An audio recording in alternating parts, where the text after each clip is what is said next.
এই যে বৃত্তের পরিধি কি হবে না 2 পাই আর। এই 2 পাই আর সমান এখানে আমাদের পরিসীমা বের হয়েছে 176 সেমি। তাহলে এখান থেকে আমরা লিখতে পারি, গাইডেন্স সাপোর্ট ম্যাথ এডুকেশন ক্লাসে সবাইকে স্বাগত জানিয়ে শুরু করছি আজকের অঙ্কের ক্লাস। আজকের ক্লাসে থাকছে নবম শ্রেণীর কোষে দেখি 18 বৃত্তের ক্ষেত্রফলের 7 দাগের অঙ্ক। অঙ্কটা ভীষণ ইম্পর্টেন্ট অঙ্ক, প্রায় পরীক্ষাতে আসে, সুতরাং আজকের ক্লাস থেকে অঙ্কটা তোমরা ভালো করে বুঝে নাও। দেখো, ক্লাস 9-এর কোষে দেখি 18 7 দাগের অঙ্ক আছে। সুমিত ও রেবা একই দৈর্ঘ্যের দুটি তামার তার এনেছে। সুমিত তারটি বাঁকিয়ে আয়তাকার চিত্র তৈরি করেছে, যার দৈর্ঘ্য 48 সেমি এবং প্রস্থ 40 সেমি। কিন্তু রেবা একই দৈর্ঘ্যের তামার তারটি বাঁকিয়ে বৃত্ত তৈরি করলো। হিসাব করে দেখি সুমিতে তৈরি আয়তাকার চিত্র এবং রেবার তৈরি বৃত্তের মধ্যে কোনটি বেশি জায়গা জুড়ে থাকবে। দেখো, ক্লাস 9-এর কোষে দেখি 18 আজকের ক্লাসে 7 দাগের অঙ্ক। বলা হয়েছে একই দৈর্ঘ্যের দুটো তামার তার, একটা তার বাঁকিয়ে আয়তাকার চিত্র তৈরি করা হয়েছে, মানে আয়তক্ষেত্র, আর একটা বাঁকিয়ে বৃত্ত তৈরি করা হয়েছে। সুমিত করেছে এই চিত্রটা আর রেবা করেছে এই চিত্রটা।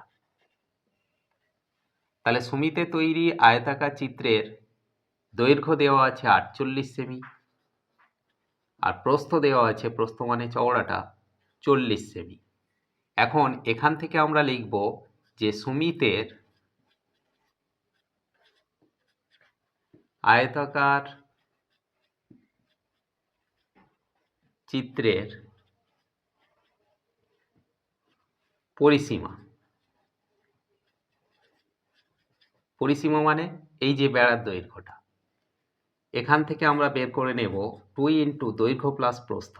দৈর্ঘ্য কত 48 প্লাস প্রস্থ কত না 40। 2 ইন্টু 48 প্লাস 40 যোগ করলে আমরা পাবো 88। 88-র সঙ্গে 2 গুণ করলে 8 দুগুণে 16, 6 হাতে রইল 1, 8 দুগুণে 16, 1 17, 176 সেমি। এই যে 176 সেমি আয়তাকার চিত্রের পরিসীমা, তার মানে এটা একটা তামার তারের দৈর্ঘ্য। তাহলে এই তামার তার যদি 176 সেমি হয়, তাহলে রেবার যে বৃত্ত তৈরি করেছে তার দৈর্ঘ্য 176 সেমি। তাহলে এখানে লিখব যে রেবার তৈরি বৃত্তাকার চিত্রের পরিসীমা 176 সেমি। মনে করি ওই বৃত্তের ব্যাসার্ধ অর্থাৎ কেন্দ্র থেকে পরিধি পর্যন্ত দূরত্ব। তাহলে মনে করি বৃত্তের ব্যাসার্ধ, এটাকে আর ধরে নেব, 8 সেমি। তাহলে শর্তানুযায়ী আমরা লিখতে পারি এই যে বৃত্তের পরিধি কি হবে না 2 পাই আর। এই 2 পাই আর সমান এখানে আমাদের পরিসীমা বের হয়েছে 176 সেমি। তাহলে এখান থেকে আমরা লিখতে পারি যে 2 ইন্টু পাই বলতে 22/7 ইন্টু আর সমান 176 সেমি। বা দেখো, 22 দুগুণে 44 আর 7 সমান 176। বা আর এর মান তাহলে কত না 176-এর সঙ্গে এই যে 7টা গুণ হয়ে যাবে আর 44টা নিচে বসবে।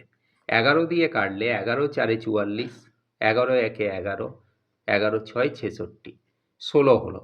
16কে আবার 4 দিয়ে কাটলে 4 হবে। 4-এর সঙ্গে 7 গুণ করলে 4 7 28 সেমি।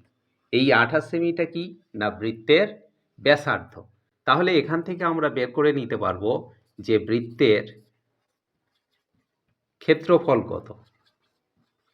ক্ষেত্রফল সমান পাই আর স্কয়ার, সমান পাই বলতে 22/7 ইন্টু আর স্কয়ার। আর এর মান এখানে আমরা পেয়েছি কত না 28 সেমি। তাহলে 28 ইন্টু 28। এবারে 7-এর সঙ্গে একটা 28 কাটলে 4 হবে। তাহলে 22 গুণ 28 গুণ 4, এটা গুণ করলে আমরা পাবো 2464 বর্গ সেমি। এটা হলো এই বৃত্তাকার ক্ষেত্রের ক্ষেত্রফল, মানে কতটা জায়গা জুড়ে থাকবে। আর আয়তক্ষেত্রের ক্ষেত্রফল এর সূত্র কি না, দৈর্ঘ্য গুণ প্রস্থ। দৈর্ঘ্য কত 48 গুণ প্রস্থ কত না 40। 48 আর 40 গুণ করলে এখানে আমরা পাবো 1920 বর্গ সেমি। তাহলে আমরা দেখতে পাচ্ছি যে এই যে 1920 বর্গ সেমি, এইটা আয়তক্ষেত্র এই জায়গা জুড়ে থাকবে, আর রেবার তৈরি বৃত্তটা যে জায়গা জুড়ে থাকবে সেটা হলো 2464 বর্গ সেমি। নিশ্চয়ই এটা রেবার তৈরি বৃত্তটা অনেক বেশি জায়গা জুড়ে থাকবে, সেই জন্য আমরা এখানে অতএব দিয়ে লিখব যে সুমিতের তৈরি আয়তাকার চিত্র অপেক্ষা রেবার তৈরি বৃত্তাকার চিত্রটি বেশি জায়গা জুড়ে থাকবে। আশা করি আজকের ক্লাস থেকে বৃত্তের ক্ষেত্রফলের এই ইম্পর্টেন্ট অঙ্কটা তোমরা ক্লিয়ারলি বুঝতে পারলে।